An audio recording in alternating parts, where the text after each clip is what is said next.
One brief announcement. After Miss Davis' presentation, the ushers in the audience will collect written questions. You might be thinking of questions that you want to ask. The ushers will distribute pieces of paper immediately after her presentation, and those will be handed down. You should write them out very soon in the beginning of the panel portion of the discussion. They will be handed to Professors Bruce Wright and Boaz Namasaka, and I'll get the results of those questions. Ms. Davis was invited to speak here some time ago by representatives of the Associated Students.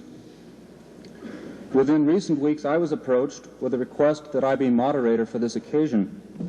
The reasoning behind this was that Ms. Davis' academic background was in philosophy and that I chaired the Department of Philosophy on this campus. I therefore have found myself in the last few days in the position of trying to learn enough about Ms. Davis to be able to do an adequate job of introducing her to you and to moderate her discussion with the panelists. It's become plain to me that no matter what facts I present to you, she still is going to symbolize different things for different people. Angela Davis is 28 years old. She was born in Birmingham, Alabama. When she was 15, she went on a scholarship to a New York City high school. She received a scholarship to Brandeis University, where she studied French literature. During her junior year, she studied at the Sorbonne in Paris. In her final year at Brandeis, she began to study philosophy with Professor Herbert Marcuse. She graduated magna cum laude with honors in French literature. She pursued philosophy and graduate work, studying on a German state scholarship at Goethe University in Frankfurt, West Germany, where she also became active in demonstrations against the war in Vietnam. It was here that she began to formulate the topic for her doctoral thesis, Kant's philosophical concept of freedom as it related to the Black liberation movement. She returned home to America and enrolled in the University of California at at San Diego, to complete her doctoral program under Professor Herbert Marcuse. She was appointed as a UCLA professor in 1969, and when she was accused by an FBI undercover agent of being a communist, she told the University California Board of Regents, and I quote, "Yes, I am a communist, and I will not take the Fifth Amendment against self-incrimination because my political beliefs do not incriminate me. They incriminate the Nixons, Agnews, and Reagans."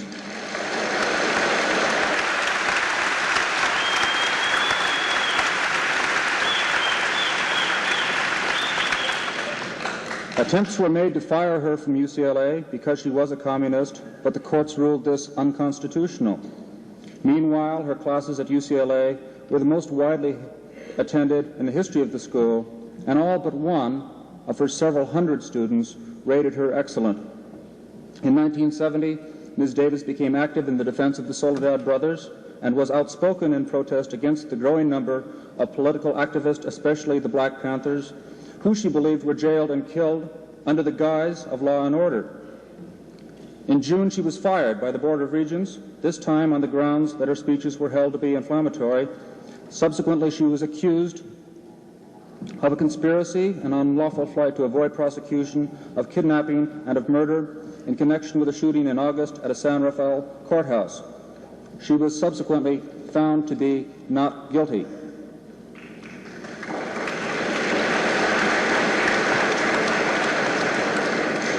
Given the difference of opinion there will be in this audience about what Ms. Davis is and what she represents, let me just stress 2 points. First, she has been found not guilty of the charges which have been made against her with respect to the events in San Rafael. Secondly, she's been found to be a woman whose fine intellect has been recognized by the various institutions where she has studied or taught. Her abilities in the academic discipline of philosophy have been acknowledged by prestigious universities. I hope that you will join me in respecting the judgment of those institutions and welcoming and listening to Ms. Davis' speech on the topic of oppression and repression. Thank you.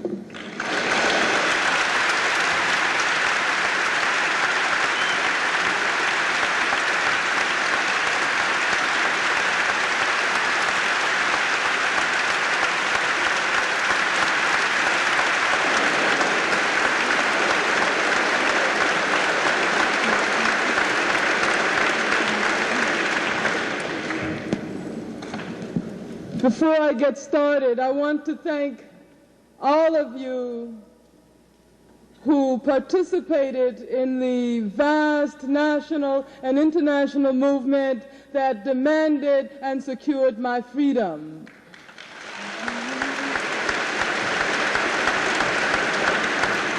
I recognize that had not it been for the efforts of thousands and millions of people throughout the world, I would not be standing here speaking to you this evening. This is the first time I have set foot on a college campus in California since I was fired from UCLA in June of 1970.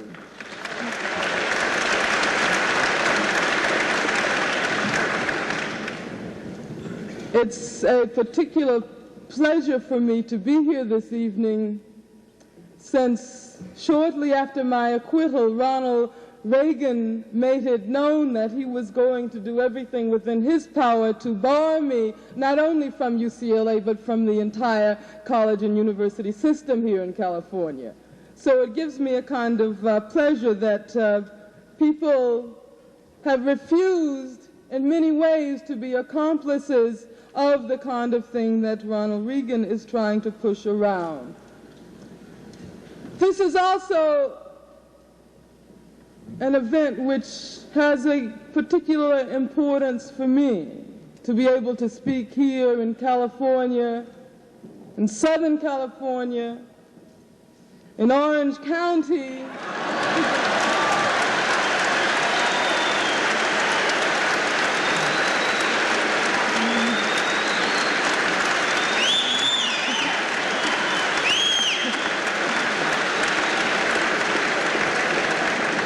And I think that this is especially a victory in light of the mudslide re-election of Richard Nixon. Most people call it a landslide victory, but I think it was a mudslide of racism and reaction.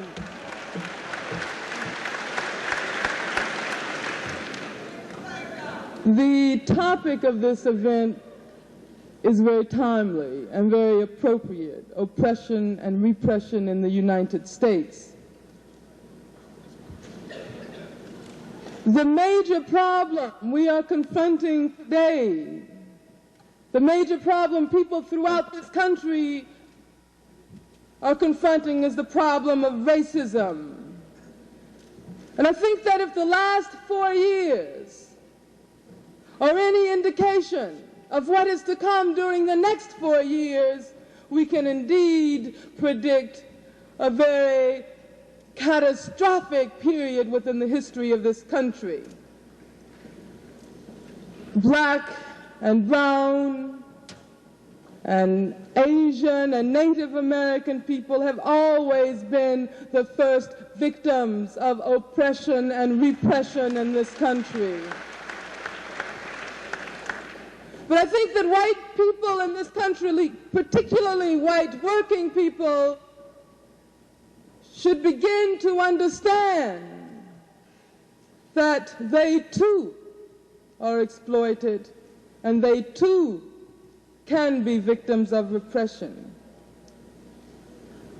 On many occasions in the past, and especially during this recent period after the elections, I have used the word fascism. I have talked about an increasingly fascist danger which people in this country must begin to come to grips with. Some people have accused me of using rhetoric which doesn't have any basis in reality. But I think that we have to be very serious during these very critical moments. We have to understand that there is indeed a very real danger, menace of fascism in the United States today. I do not think that we have already entered into a period of full-blown fascism, because fascism is not something that suddenly explodes and erupts into being. If we look back into the history of the world, if we look at countries like Germany, Spain, Italy, we see that fascism is a process. It's something that grows and develops. It's like a cancer. It starts attacking one group of people, but like a cancer, it begins to spread out with a fatal rapidity, and eventually, like a cancer, it destroys everything around it. Once fascism does consolidate itself, and I think again we have to look towards the past, look at those countries where fascism did develop into its full-blown state. Once this happens, there is no possibility of resisting it and defeating it from within. Look at what happened to Germany. Look at Italy. It was always defeated from without. And I would ask you to tell me one thing. If you can conceive of such a fascist order developing in this country, who would liberate us? Who would be able to liberate a country whose government possesses enough weaponry and enough nuclear capability to destroy every single person in the world many times over? And I know many of you probably do not agree with me that we are embarking upon a period which could lead in the direction of fascism. But I would urge upon you to weigh what I'm going to say very seriously, because your fate may very well depend upon it. If we look to fascist countries in the past, one of the things that becomes very clear is that the government or the class in power has always sought ways and means to divide the people. And when you talk about divide and rule, divide and conquer, that's one of the age-old strategic themes of oppressors and exploiters. And it's within this context that I want to say a few words about racism. Racism as it affects, in the first place, black people, Chicanos, Puerto Ricans, Native American, Asians. And racism as it also affects those white people who become its unwitting pawns, its unwitting weapons, its unwitting instruments. I don't think that too many people would disagree that there was indeed a lot of racism in Tricky Dick Nixon's campaign. That indeed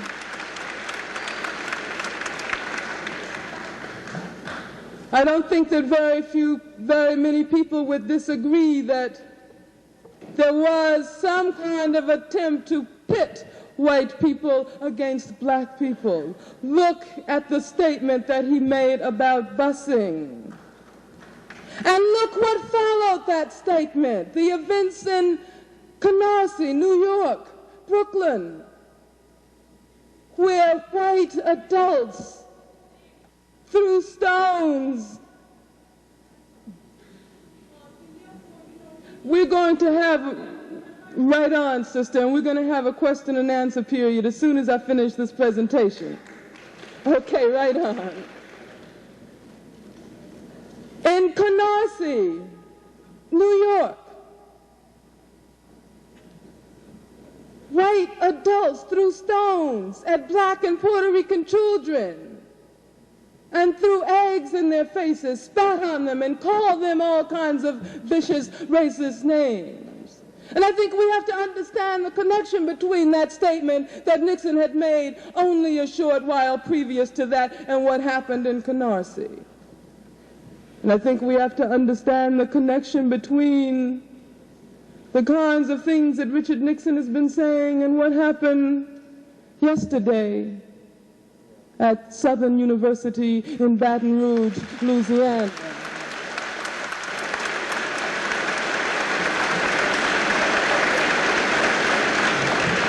You see, it is no accident that precisely at this moment we appear to be returning back to Little Rock, Arkansas. We are returning back to Orangeburg, because Orangeburg preceded Kent. You know, black students had been killed already in a protest situation before these students at Kent State were killed. But because of the racism that is so deeply embedded in this country, the reaction came only when white students were killed.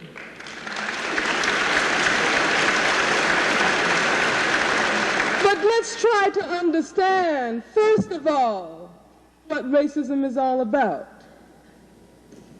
Let's try to understand its source and who it benefits. Because I maintain that racism does not benefit the masses of white people, and that white people have just as much an interest in fighting racism as black people and Chicanos and Puerto Ricans and Native Americans and Asians and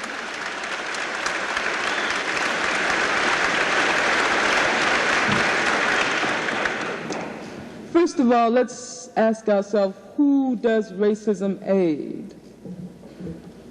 And I don't think there's any doubt about the fact that the beneficiaries of racism are not the masses of white people, but the vast capitalist corporations in the country.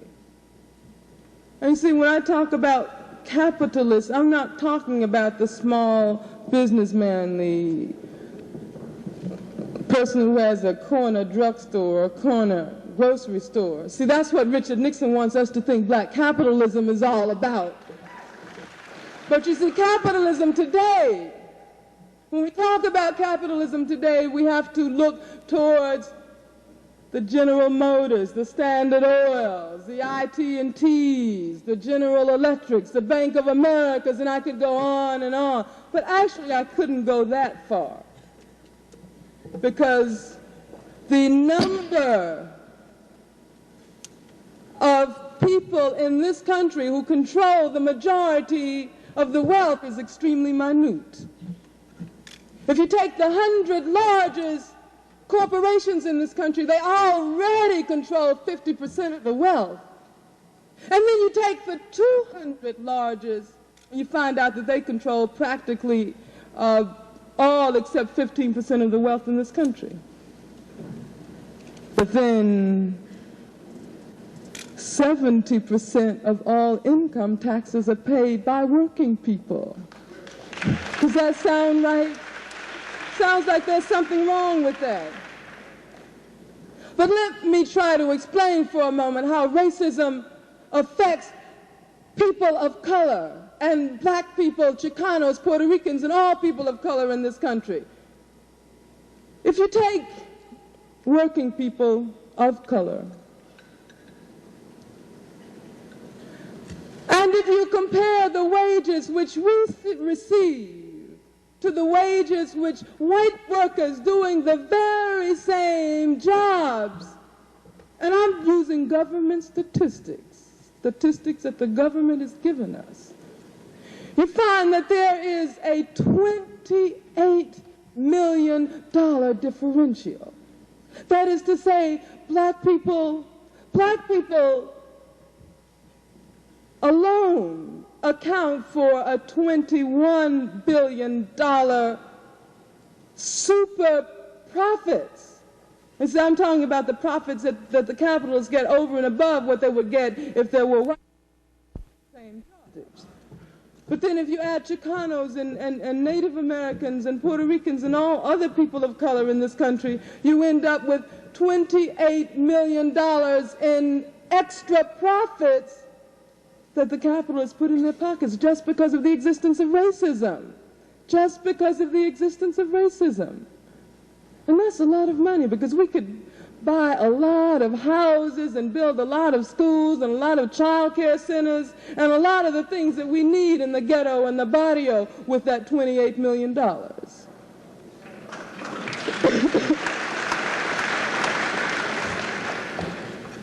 But you see, racism serves yet another function, and that is the disruptive, divisive function.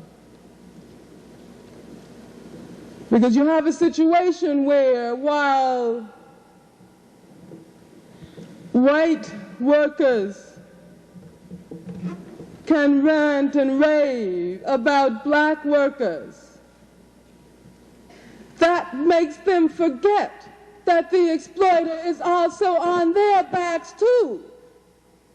And what it does is it destroys the possibility of creating a movement that's going to be able to overturn the exploiter. And that's the divide and rule function. If we look again towards the past, back into the past, if we look at Nazi Germany, we can see that the function of racism can be very similar to the function of anti-Semitism in promoting and encouraging fascism and allowing fascism to develop to its full-blown state.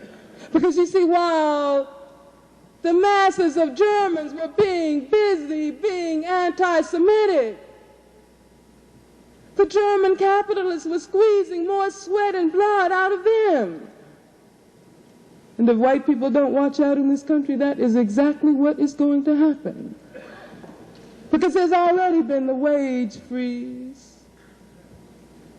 And there's already been this massive unemployment. And there's already been the assault on workers' right to strike. And we have to try to put all of these things together to see where we're going. But let's try to look at what is happening in this country today. Let's try to talk about some of the real indications of a developing fascism. We already mentioned what happened in Canarsie. We already mentioned what happened in Southern University in Baton Rouge, Louisiana yesterday. But let's try to put some of this into context. And let's talk about what Nixon consciously did in modeling his election campaign. His election campaign was modeled along the most blatantly racist issues that we have seen in recent years. And you see, a lot of people wondered why George Wallace didn't run this year. He probably would have gotten far more sympathy in his present state than 4 years ago. But I think that there is no doubt about the fact that Richard Nixon demonstrated that he is not only George Wallace's bedfellow, but that in a lot of ways he knows how to out-Wallace Wallace.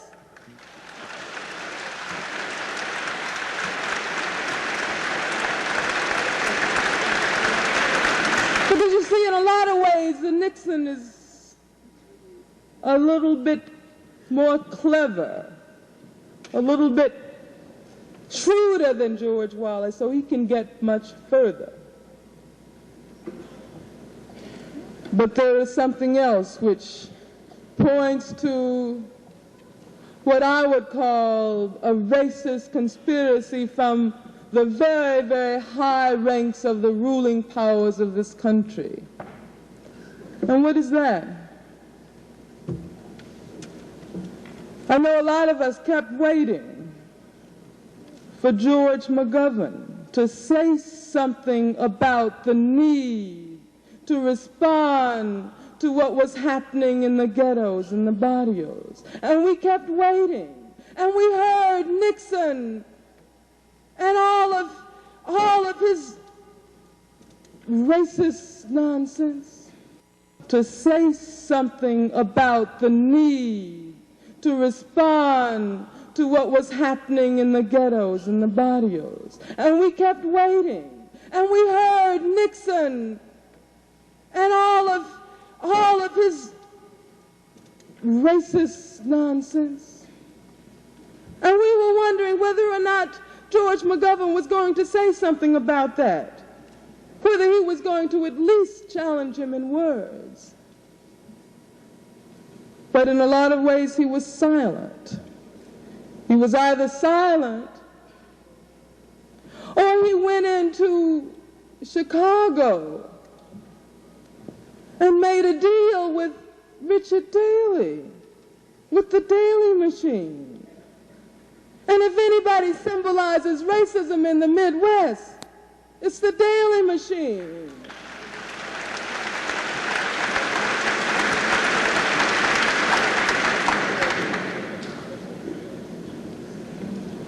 And that also meant at least implicit support for Hanrahan, who was a part of that whole slate.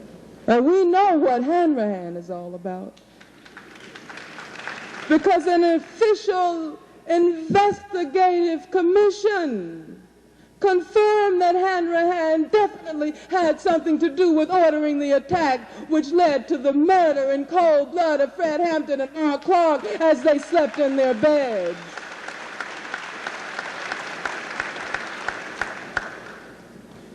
But I think the failure of McGovern to at least verbalize a forthright challenge to racism indicates that we will indeed be facing very serious days ahead.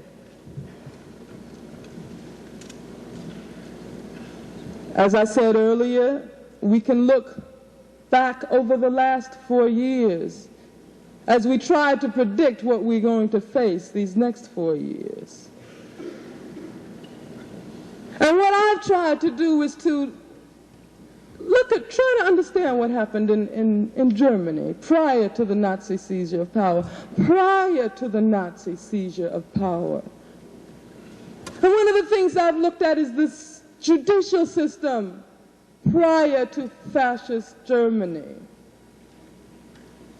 And I noticed some very, very frightening parallels between the deterioration of the judicial system in pre-Nazi Germany, and I'm stressing this, pre-Nazi Germany, before Hitler seized power. There's some very frightening parallels between what was going on there then and what is going on here now. And let's just look at the Supreme Court. You see, once upon a time, there was something called the Fifth Amendment. And once upon a time, the Fifth Amendment was supposed to be one of the mainstays of democracy in this country. But the Supreme Court recently rendered a decision which virtually annuls the Fifth Amendment. Because you see, now you can't say, I refuse to testify on the grounds that it might incriminate me, especially when you're going before a grand jury, and grand juries are becoming increasingly instruments for political intelligence to find out what's going on in the movement. And you can't say, I refuse to testify on the grounds that it might incriminate you. It used to be that if they forced you to testify, they would give you immunity from prosecution. But now, according to a recent Supreme Court decision, they don't have to give you immunity from prosecution. All they have to say is that they won't use those few words that you may have said during the grand jury hearing or during the court appearance. But that isn't to say that they will go up and dig something else up, fabricate something, and charge you with the very same thing about which you're supposed to be testifying. Once upon a time, The jury system in this country was supposed to be one of the most important institutions of democracy in this country, once upon a time. But the Supreme Court has recently ruled that you don't have to have 12 individuals totally convinced that you are guilty in order to be convicted. It can be 9, it can be 8. Have you ever seen that movie 12 Angry Men? Where one man who believes in the innocence of the person who's on trial succeeds in convincing all 11 others that he indeed is right. But you see, this in 2 states already, this doesn't exist anymore. And I'm sure that the rest of the states are going to begin to follow suit very soon. But what does this mean in terms of this racist offensive? It means that if you have a situation where a black person or Chicano person is on trial, and you're in a county where the most you can hope for is maybe 1 or 2 or 3 blacks or Chicanos on the jury, that means that whatever input they might have will be totally canceled out.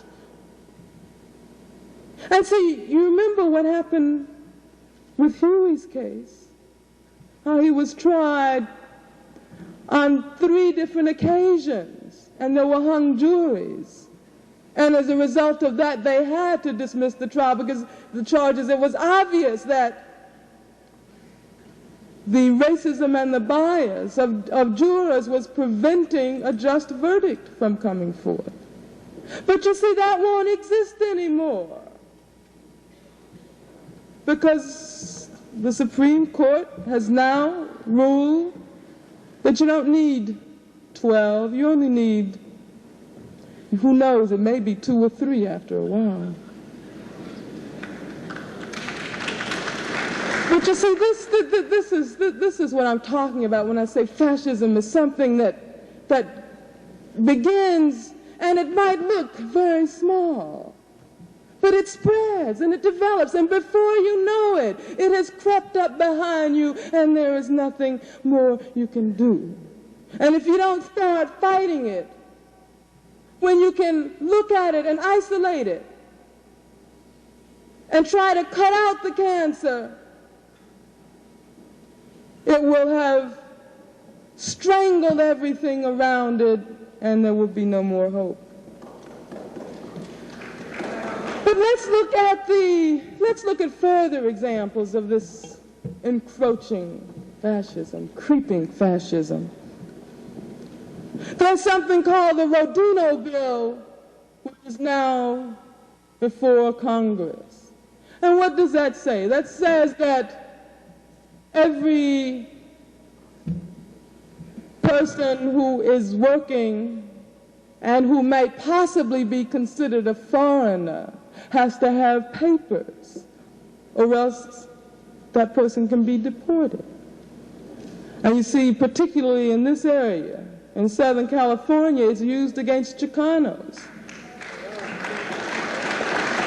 And it's not only used against Chicanos who do not have papers, but it's something that can be used against Chicano political activists, because they can very easily set you up and say that you don't have papers and ship you out of the country. We have to begin to understand that all of these things affect all of us. And we have to talk about establishing the greatest, most invulnerable kind of unity. Black and brown unity, black and brown and white unity, when it's a question of progressive white people who understand what is happening, who are willing to struggle against it. Because that is the only solution. Unity. Unity. And let me just give you what I feel is the most stunning example of that kind of unity to have emerged in this country in recent years. And I'm talking about the brothers at Attica. The brothers at Attica really got it together. black prisoners, Puerto Rican prisoners, white prisoners stood united. And it was because of that unity that Rockefeller sent in all the police in the area, the military too, and probably would have gone in himself if he hadn't been afraid.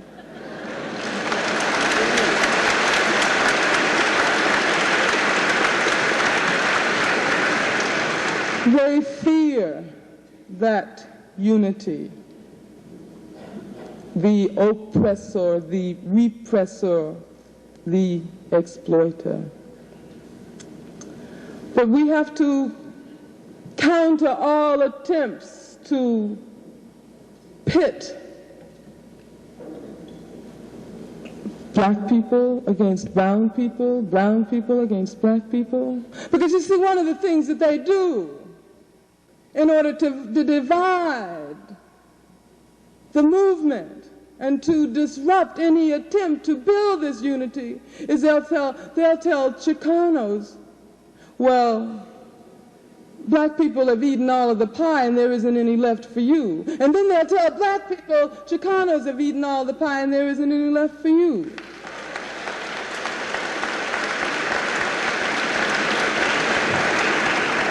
And we know that they tell white workers, you better watch out for that black worker who's trying to get your job.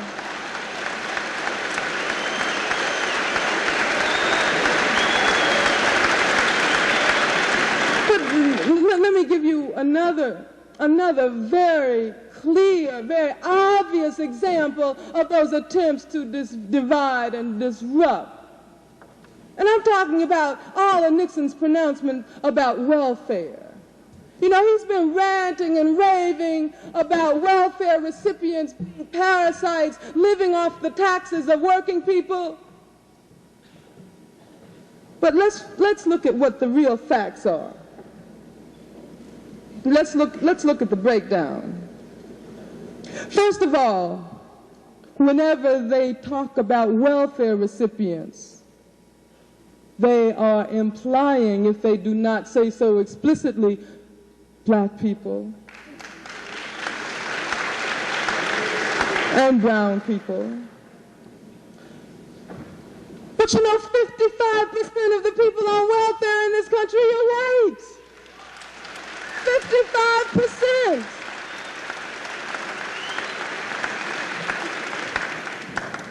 And then they talk about the draining of the federal budget.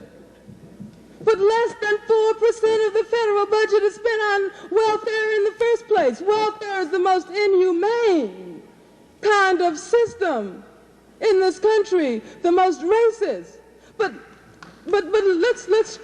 let's compare this $7.8 billion that comes out of the federal budget for welfare to the $120 billion defense budget. What does it mean?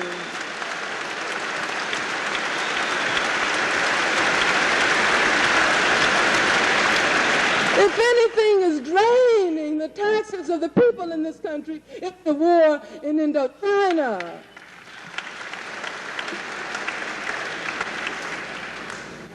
And that potential war that they're trying to build up in South Africa and elsewhere in Africa, where our sisters and brothers are struggling for their liberation.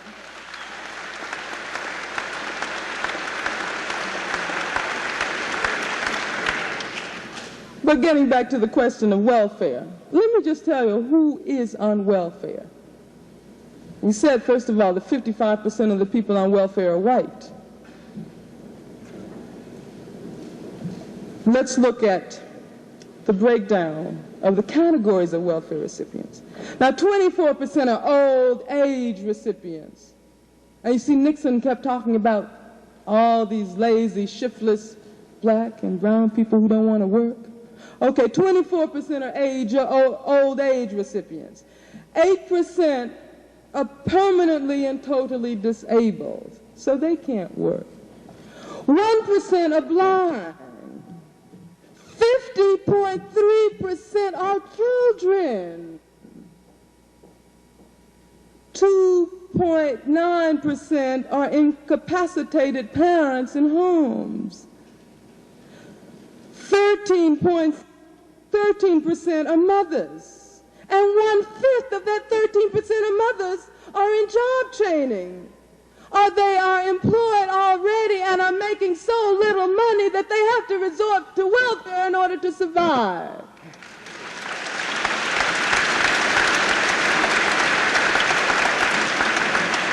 So you end up with 0.8%, 0.8%, who are able-bodied men who are also seeking jobs. So what is all of this work ethic that Nixon has been talking about? This laziness. It's obvious that it's just an attempt to create a hysterical racist atmosphere in this country so that you end up with a situation like what happened at Southern University yesterday when 2 black students were killed.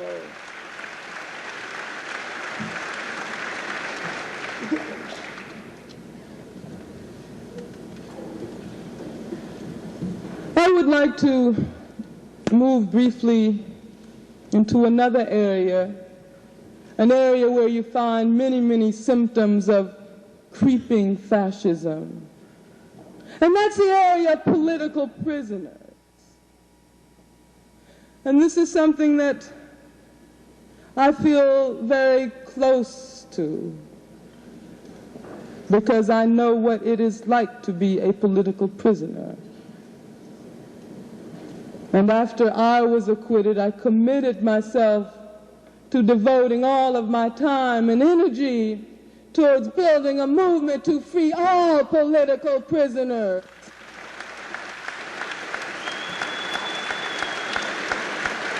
All political prisoners and victims of racist repression in this country. And we don't have to look very far at all if we want to know where some of the political prisoners in this country are. I know I don't have to look very far because my former co-defendant, Rochelle McGee, is awaiting trial in San Quentin prison. There is Ricardo Chavez Ortiz,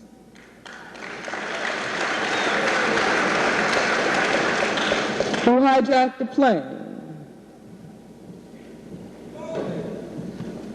But as the brother said, he felt that this would be a way to dramatize the racist oppression which Chicanos and black people have to deal with every moment of their lives. His gun wasn't even loaded when he hijacked the plane. And he called a press corps and made a very long and moving statement about the condition of people of color in this country today. His trial has already unfolded. He has been convicted and sentenced to life, I think.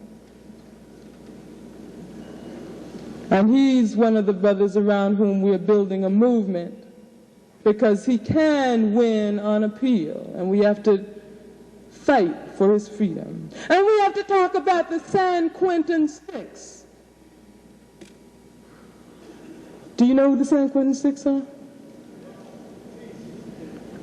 Because I think it's a shame that communication is so difficult, because everybody should know the names of the San Quentin Six.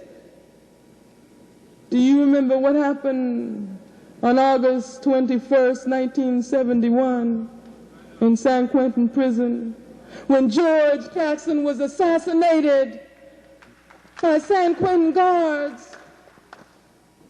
You see, it's the same story. They try to cover up for their own misdoings by shoving the entire load on our backs. And so they indicted 6 brothers with a whole string of charges. They just don't stop. Among those 6 brothers is Fleeta Drumgo, And you see, Fleta has already been acquitted as a Soledad brother. But because they couldn't get him with that frame-up charge, they pinned another one on him. So we have to fight for the freedom of the San Quentin Six. And there's Gary Lawton. Do you know who Gary Lawton is? You really should, because the incident with which he is charged took place in Riverside, California, and that's not too far away from here. His trial is taking place at this very moment. He's being charged with the killing of 2 policemen. And you see, the witness to that incident said that Gary Lawton didn't look anything like the person who would kill the policeman. Yet and still, Gary Lawton was a political activist. He was a brother who spoke up for the rights of black people, who struggled, and as soon as they found something they could use to set him up, they tried to railroad him right through to the gas chamber. And we still have to talk about the possibility of the gas chamber. Because one of the things that happened during that mudslide re-election of Richard Nixon was that people in this state voted to reinstate the death penalty.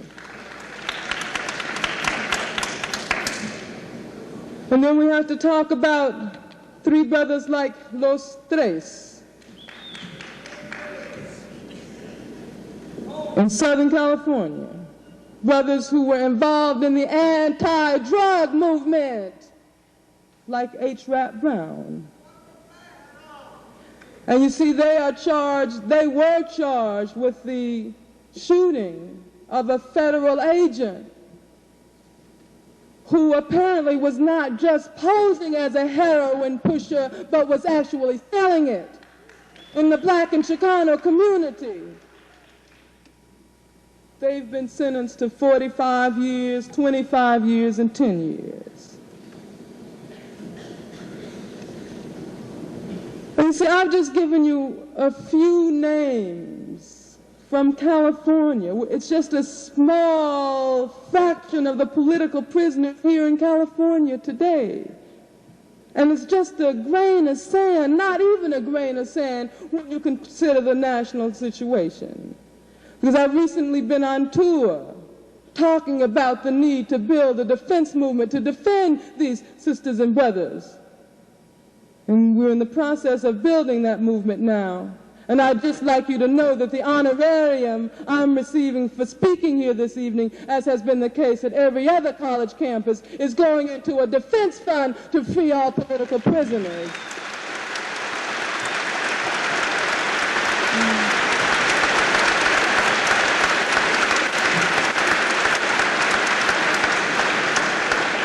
Sometimes it's really frustrating work, because you accumulate a list of names this long. And then when you start traveling, as I've been doing recently, you realize you haven't even begun. You haven't even begun, because every single place you go, there are sisters and brothers who want to sit down and talk to you about this case, which has to be worked on, about this sister or this brother who has to be freed. I was just in Atlanta a couple of days ago, and I talked to a woman whose 25-year-old black daughter has just been sentenced to life in prison. Her name is Emily Butler. You heard about the case of Emily Butler? It's a very tragic case. Because when we talk about racism and the black worker, we have to try to understand what's been happening with the Emily Butlers. She's a sister who worked at the Atlanta Internal Revenue Service Bureau. And as she had mentioned on many occasions prior to the charges being lodged against her, she felt that she was a particular target of the racism, the institutionalized racism, in the sense that she never got promoted whenever times for promotion came around. Whenever she made a request, her request was always denied. And when it came to just outright, blatant, overt racist harassment, she had to deal with that every single day, every day she went to work. And you see, one day, she asked to see her doctor, and they told her no. And then they started screaming at her that she had punched in her time card 2 minutes late. And then the white 4 men and 4 women really began to get on her back. And the sister became so desperate that she didn't know what to do. And she went and got a gun and she shot 2 women. But you see, let's try to understand what was happening in that situation. Because that's certainly not the answer to liberation. I mean, we got hundreds of thousands of Emily Butlers. And we have to realize that Emily Butler is not guilty. It is racism that pulled that trigger. Racism. And if anybody needs to be indicted and imprisoned, it's the reincarnation of racism himself, Richard Nixon.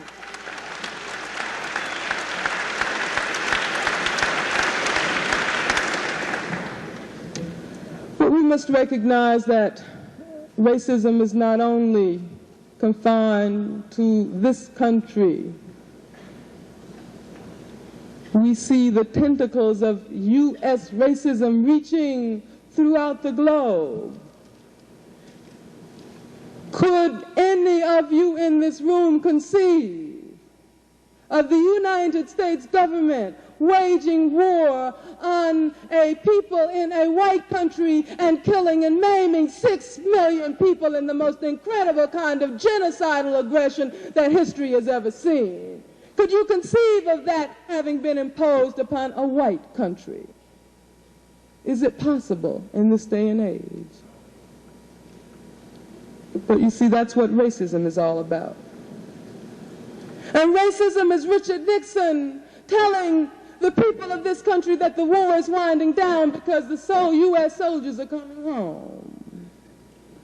It's all right for the Vietnamese to continue to be killed from those 155 extra B-52s he sent in when he pulled the troops out. Because you see, there were only 45 before. So the number went up from 45 to 200 during the de-escalation.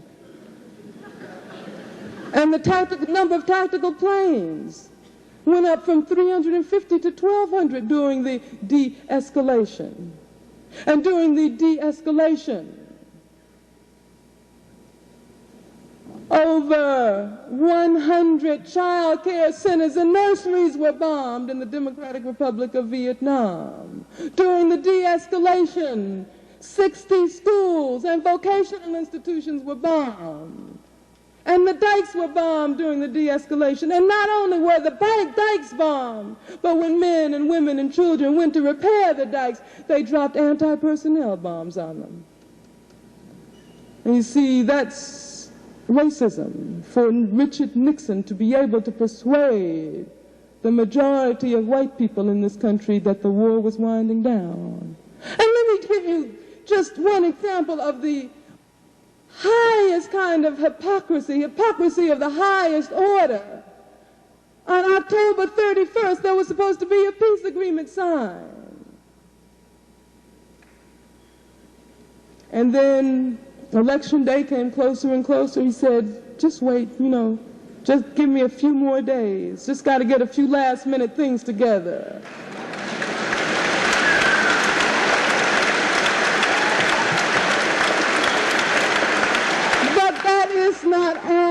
That is not all. Listen to this. This is a clipping from the New York Times of November 9th, 1972. The United States Military Command reports on November 9th that American B-52 bombers set a record Tuesday for concentrated bombing in a single South Vietnamese province in a single day. Quang Tri province, just south of the North Vietnamese border, was the target for the record B-52 saturation raids. There in the foothills northwest of Quang Tri City, 23 missions were flown. This number was more than double the previous high for a single province and amounted to about 70 aircraft, dropping a total of probably something like 2,000 tons of bombs. And this is November 9th, 2 days after Election Day. And on Election Day itself, 2.5 million pounds of bombs were dropped in Vietnam.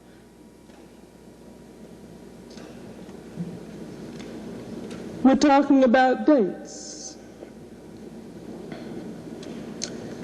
Let's talk about something that gives us a little more courage and a little more hope. On November 14th, 3 days ago, a very stunning people's victory was won. Billy Dean Smith was set free at last.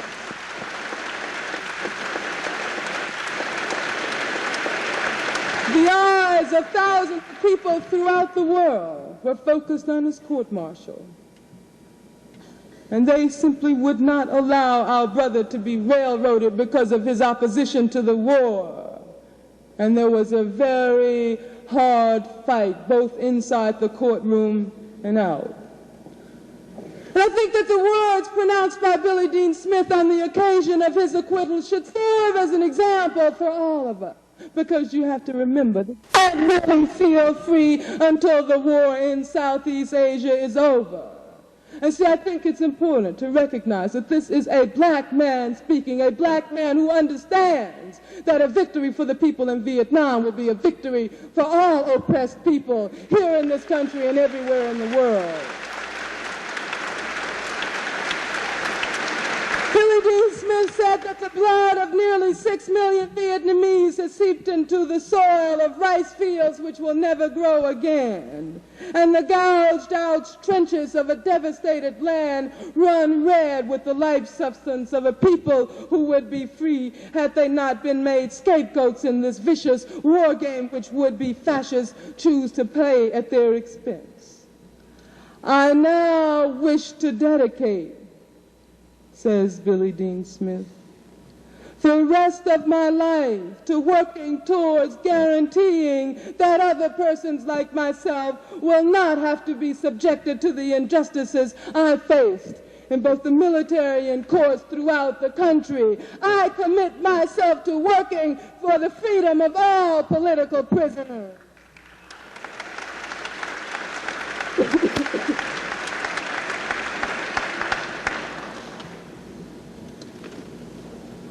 I want to say a few brief words in conclusion. I realize that I have been speaking longer than the time allotted me, so I will hurry and continue.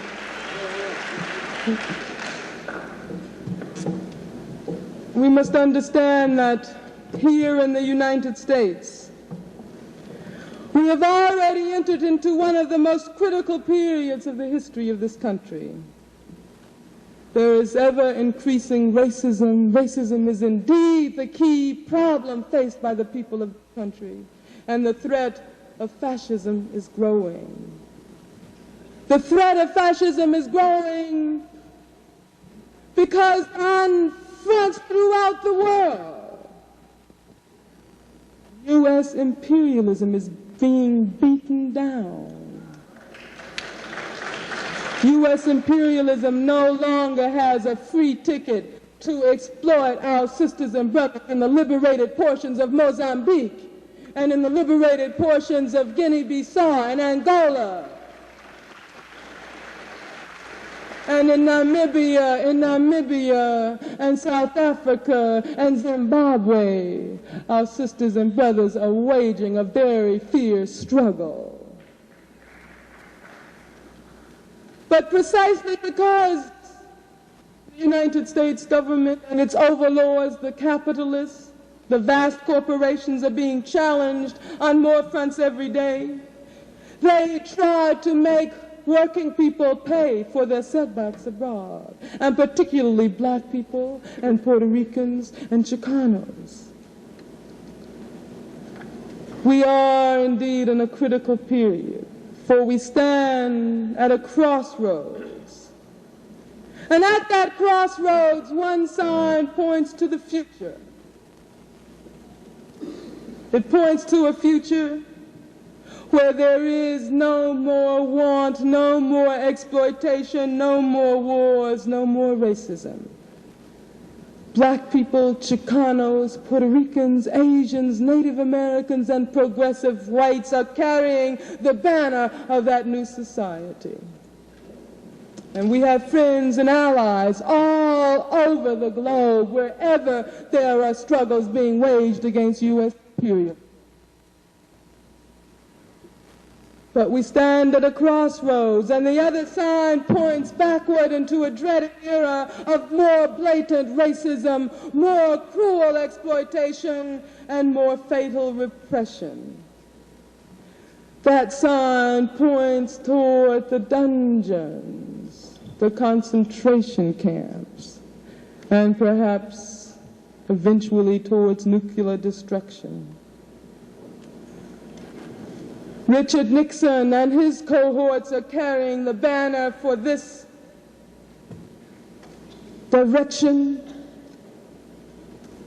He is carrying the banner for his overlords in the capitalist corporations whose eyes are trained on a single thing, a single goal: profits, profits, profits, and more profits.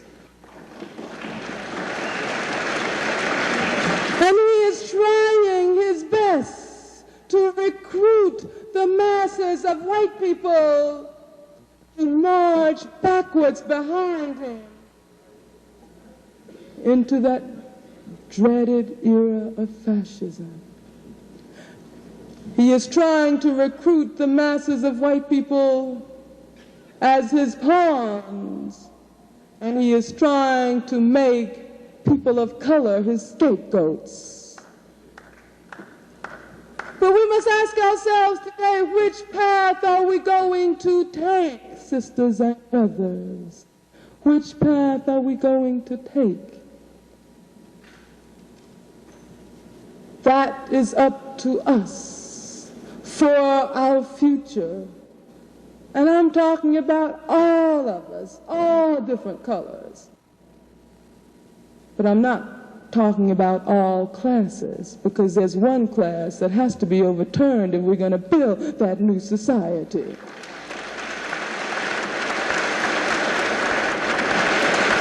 Our future will be a function, a direct function of our ability to struggle vigorously and to recruit ever more people into the ranks of our march. History, so it is being shown throughout the world, is on our side. So let me conclude by saying that we have to march on with the unshakable confidence that we will win our fight for a new society, our fight for a society where freedom, justice, equality, abundance, dignity, and happiness belongs to all. Thank you very much.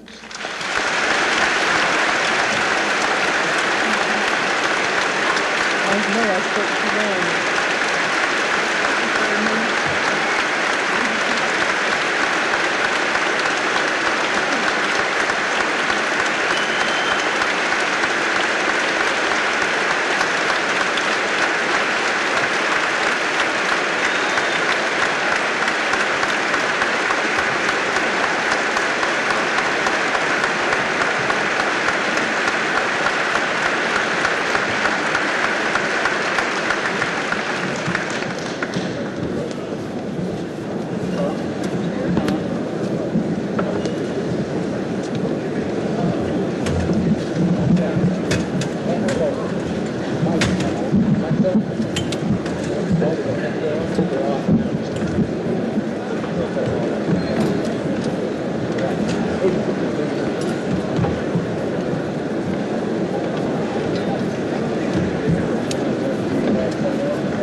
On my left is Michael Murphy. Michael Murphy is a former philosophy student, also a graduate student in political science. And on my far left, Mr. Ronald Hughes. Mr. Hughes is an instructor and a student in sociology at UCLA. The format that we had in mind was that I would present one question to Ms. Davis to begin discussion. She will answer a question posed by me, and then there'll be a dialogue between Ms. Davis and the panelist. In a few minutes, the questions that you have prepared will be delivered to me, and Ms. Davis will answer those. I'd like to ask you this. The main things that I found interesting were the comparison between fascism and capitalism and racism. And I wonder, in your opinion, how sexual repression fits into the picture of fascism and capitalism. It was not accidental that I mentioned the welfare system, because I think that when you talk about the oppression of women in the United States today, you have to recognize that black women are the most oppressed women in society. Black women, Chicano women, and Puerto Rican women, women of color. And let me just give you one fact. If you look at my home state in Alabama, the average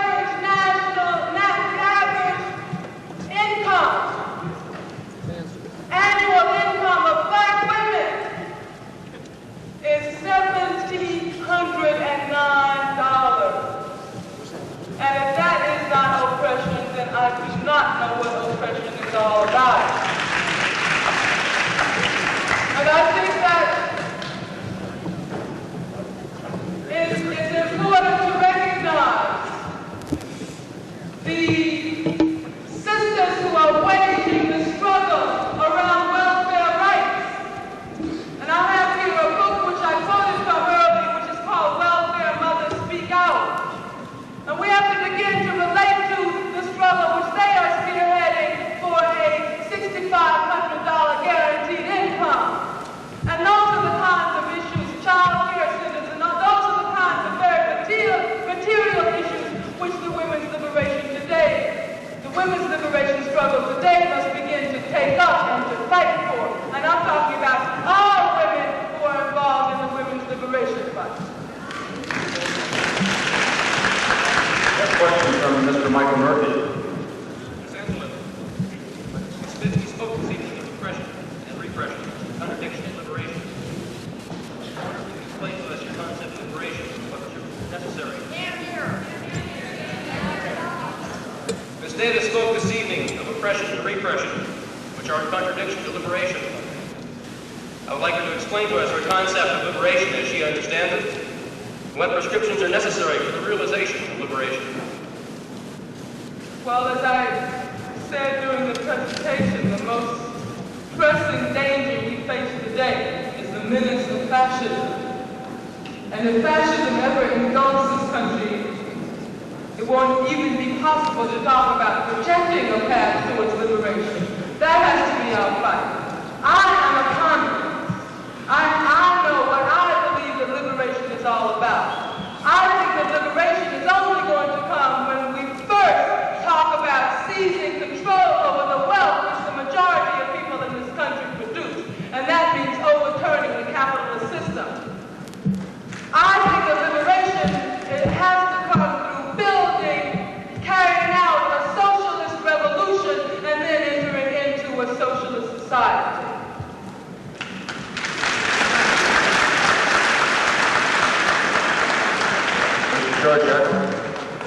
Ms. Davis, during your speech, you alluded to a growing fascism in America today. With Mr. Nixon's so-called mandate in mind, do you think that national elections will be held in 1976? If so, or if not, could you please explain why and how such will occur? Well, I think we may be facing a situation where we have somebody like a Spiro Agnew running. And that will be tantamount to no national elections at all. But you don't feel that it's possible that power could be usurped from the people in the next 4 years and national elections canceled under some guy such as was used in Canada with Trudeau? Hey, but, I mean, you talk about power being usurped. We are talking about struggling for power right now because we don't have very much of it when we have to, even when we have to talk about deciding between a Richard Nixon and a George McGovern, you see. Because the fact that McGovern did not speak up on the issue of racism, and I watched him, I mean, all of his speeches about the war in Indochina, and those were good speeches. Although I would have to point out that the Communist Party ran a presidential and vice presidential candidate this year, and our position was that it doesn't take 90 days to end the war in Vietnam, nor 30 days. All it takes is enough time to call up Saigon and tell Trudeau to pack up his bags and get out.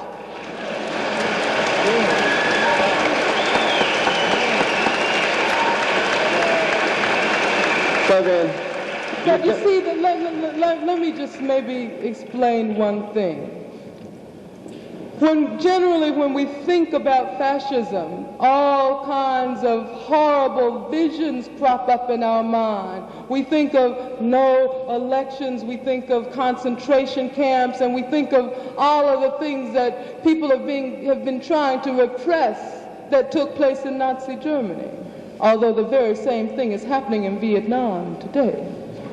And you see, if we don't get out of that bag where we refuse to look at fascism as it's growing and developing, and if we have to wait until we already have reached the point where there is no solution, where we're too far gone to do anything, then I think we're in pretty bad shape.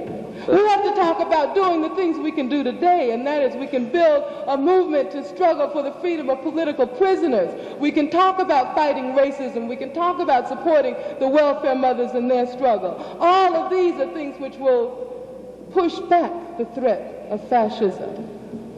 So then the next 4 years would be some of the most critical in building that type of movement. I think that this present period is a critical period precisely because whether or not we build that movement can very probably determine our future and the future of our children. Thank you. Would the monitors please turn in whatever questions they have? I'm sure we have more than enough now. Mr. Ronald Hughes has a question. Mr. Davis, what part can the Communist Party play in seeking the liberation of black and oppressed people in the United States? Well, I would first point out that I am a communist because I think that socialism is the only ultimate answer to the problems that black people and other people of color, Chicanos and Puerto Ricans and all people of color, all racially and nationally oppressed people in this country are facing. Not very long ago, I made a trip through some of the socialist countries. And I must admit that I was tremendously impressed by those countries which have had to come to grips with racism and national oppression. The Soviet Union. When most people think about the Soviet Union, they think about a white European country. And in fact, they usually see it as being synonymous with Russia, which is just one small section of the Soviet Union. But when I went, I wanted to go to Central Asia to see how the problems of people of color had been solved in the Soviet Union. And I was extremely impressed. We talk about the situation of black women in this country. I talked in Central Asia to women, old women, who could remember back before national liberation had been attained, old Asian women who before the triumph of socialism had to wear robes and had to wear horsehair veils and could be banished from their homes by their husbands, or could be murdered by their husbands with impunity if their husbands thought that another man had seen their face. And they told me about the struggles that they waged once socialism had triumphed. And they told me about the movements which they built upon among women throughout Central Asia, in Uzbekistan, in Tajikistan, in Kazakhstan, Kyrgyz, and all of the Central Asian republics in the Soviet Union. And it was a very moving experience to hear about the time when women throughout Central Asia said that they were fed up, they did not want any more of that male supremacy, and they went out and they built huge bonfires in the major squares and cities throughout Central Asia, and they ripped off their robes and threw their veils into the fires and burned them. And they had to do this while men spat in their faces and called them vicious names.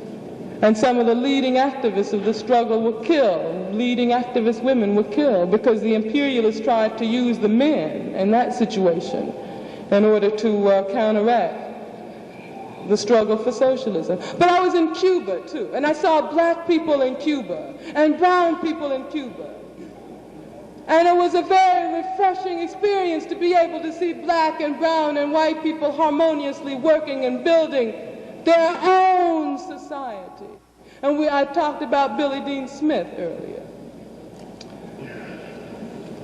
On September 28th in Havana, I spoke to a rally of 700,000 Cubans. And I said that right, 700,000. In one rally. And I spoke about the case of Billie Dean Smith, a black man who refused to raise his weapons against his struggling sisters and brothers in Vietnam. And after I had finished speaking, Fidel Castro, the prime minister and the first secretary of the Communist Party in Cuba, also spoke.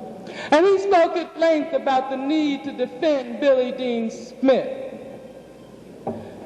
Afterwards, barely 7 or 8 hours later, and this was the first time the Cubans had heard about Billie Dean Smith, there were huge posters all over Havana with slogans, freedom for Billie Dean Smith, libertad para nuestra hermano Billie Dean Smith.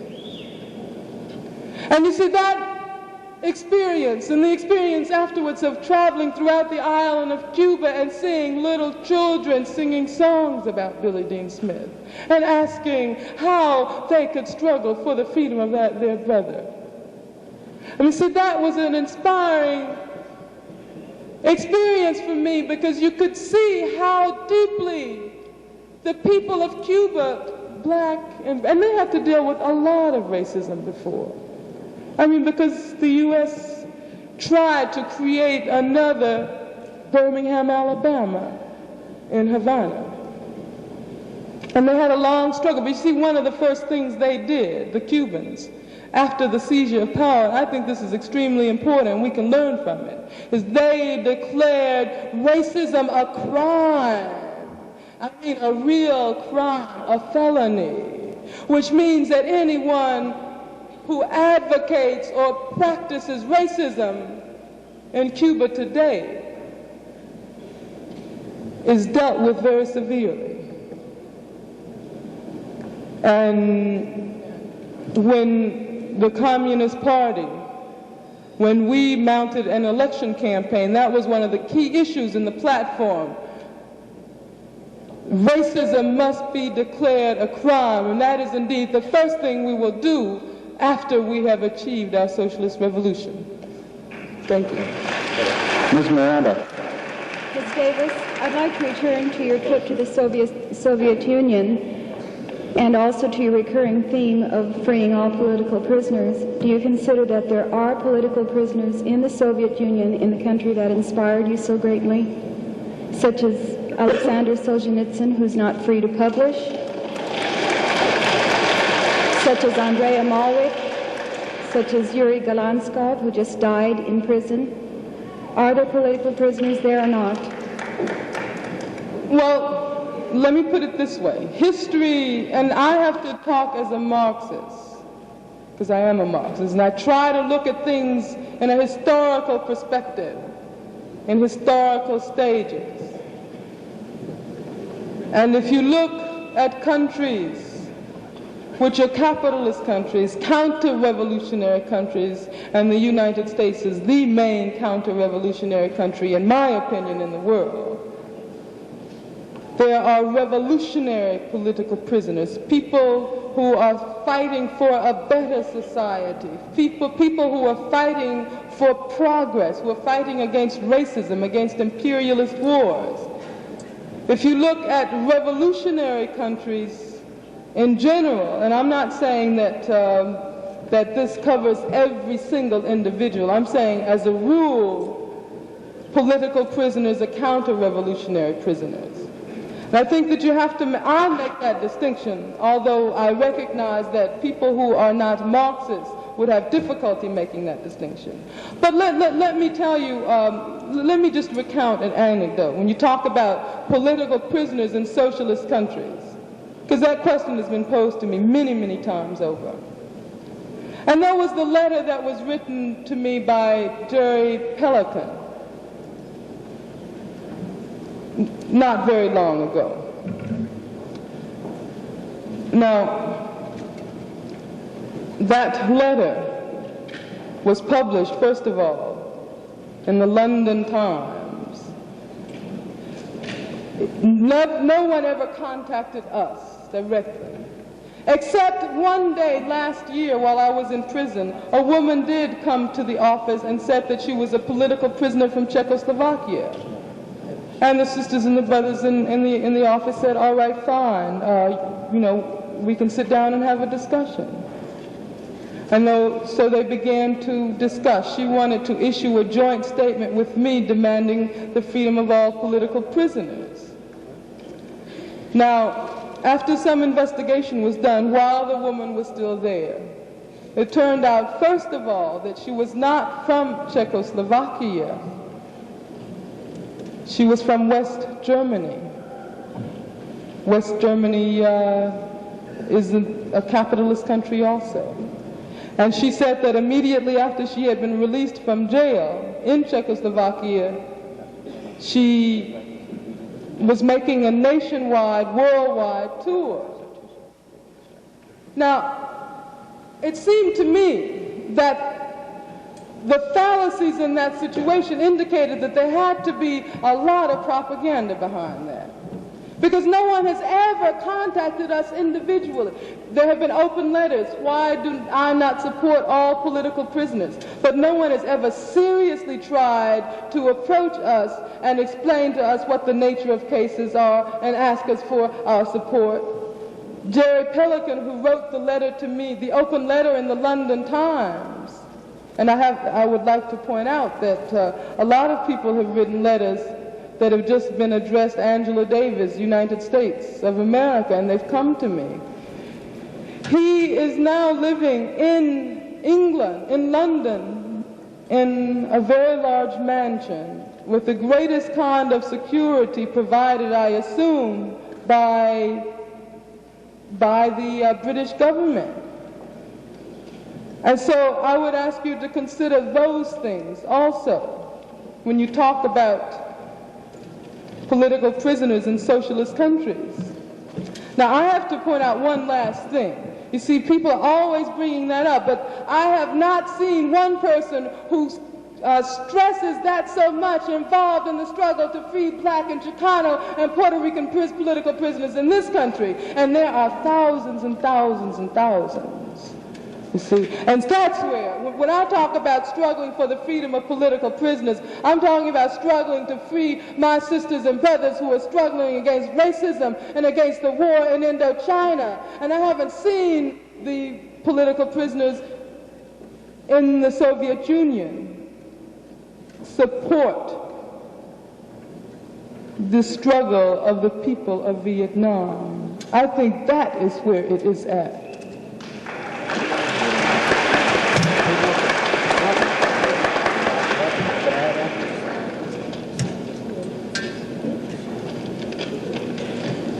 I'm going to have to cut off the panel portion of the discussion now, and I'm going to read the questions that have filtered down. There were a lot of questions, so you're not all going to hear your questions read.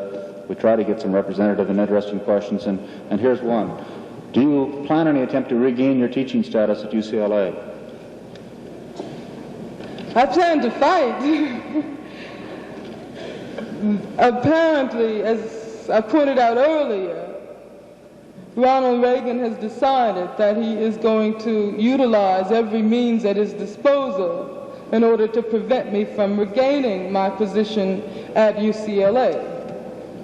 But one of the things that I'm going to do while I'm down here is to have a conference with my lawyer and to talk to some of the sisters and brothers on campus at UCLA to talk about what can be done about the situation at the University of California. Okay. Can I move to the next one? Angela, please define your platform in terms of black women's liberation movements in relationship with women's lib and freedom and the black movement. There's a parenthetical note here. Why don't you look at it?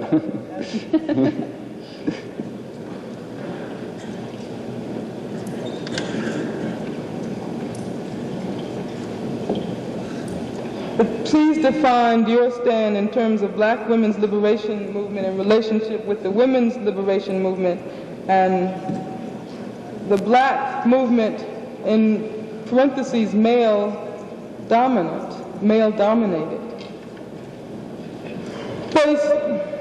All right, let me just say a few words about the struggle of black women, because I think that is an important issue.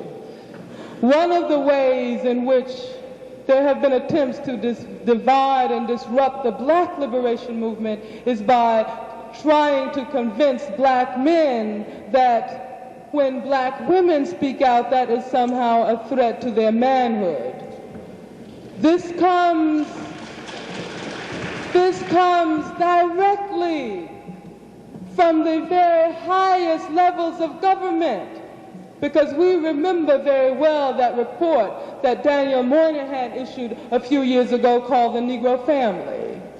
And we know that there was a conscious attempt in that report to trace the oppression of black people to a so-called black matriarch.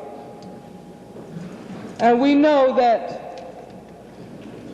that was an attempt to convince black men that somehow or another the white ruling class has had a very special feeling for black women, but that special feeling has been a special feeling of oppression and exploitation, because if anybody has been exploited and oppressed throughout the history of this country, and you talk about black women, I have read accounts of slave narratives where it is said that black women not only had to go out and work in the fields as hard as black men, but too often black women who were pregnant were sent out in the fields to work. And slaves have described beatings by overseers where a black woman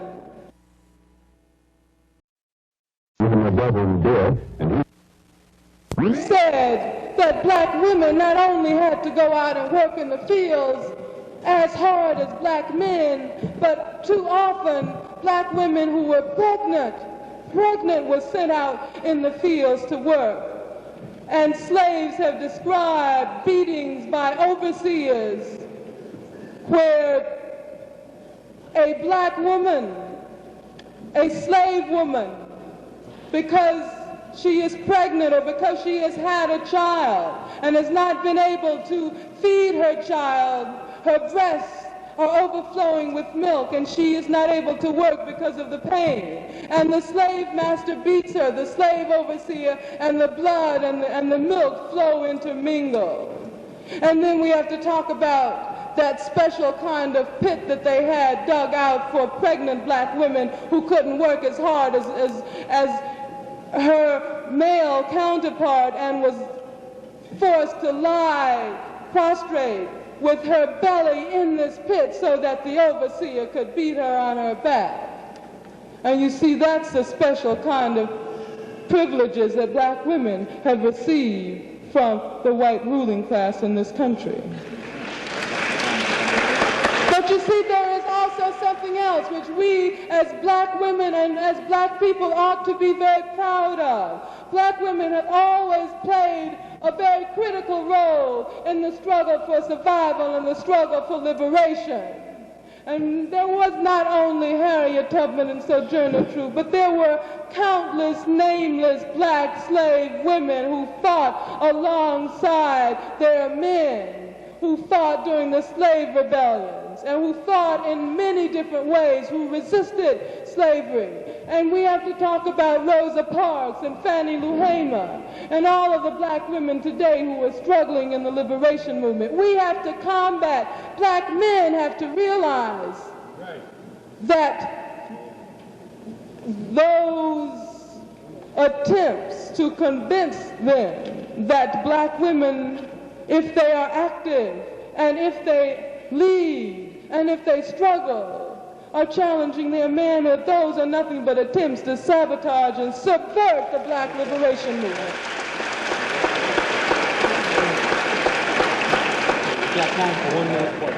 Okay, well, we have time for one more question, I'm told. I'm going to sneak another one in here. This is a quickie. Could you tell me if your brother is married, the one that plays football? Yeah, he's married and he has a 2-year-old son. Okay. I don't know what the significance of the question was, but what is your opinion? Was there some kind of political significance to that? No, that wasn't a deepie. What is your opinion of the cultural nationalistic movement within the Chicano, Black, and Indian and Puerto Rican movement? I think in particular the question was, what is the role of communism with respect to the cultural national movement, Black, Indians, Puerto Ricans? Well, I think that we have to recognize that black people, Puerto Ricans, Chicanos, Native Americans are not only racially oppressed, we are also nationally oppressed. We are oppressed as peoples, and therefore we have to talk about asserting our identity, asserting our culture, developing and asserting our culture and identity. But at the same time, we have to recognize that our lot is the lot of the entire society in this country. And we have to talk about developing some kind of unity which does not cancel out that cultural identity, that national identity. We have to talk about developing that unity if we're going to defeat fascism and eventually if we're going to achieve liberation, which in my opinion means the overturning of the entire capitalist system. Thank you very much, Angela. Sidney Crum will make a few concluding remarks. I would just like to point out, if any of you are interested in pursuing these parallels between Nazi Germany and racism here and now today, there is a book on sale written by a black man who was a member of the Communist Party called Racism and Human Survival, Lessons of Nazi Germany for Today's World. It should be in the back somewhere. Yeah, right on. I'd like to ask, go ahead. Just one more thing. I hope that all of you sisters and brothers who are persuaded that we have to build a movement to defend all political prisoners will become active in this movement that we are trying to build. I can tell you how to contact us in San Francisco. The address is 2085 Sutter Street. That's the former office of the National United Committee to Free Angela Davis and all political prisoners. And there is also a committee in Los Angeles. The address should not be very difficult to obtain. I'd like to repeat that address. There's somebody who wanted 2085 Sutter Street, San Francisco. Sidney Crum. The Memphis Zapata College. There's some sisters and brothers here from the 3rd College in San Diego, but I just wanted to point out when we were down there struggling for that college, we called it Lumumba Zapata College. And you all have to start relating to.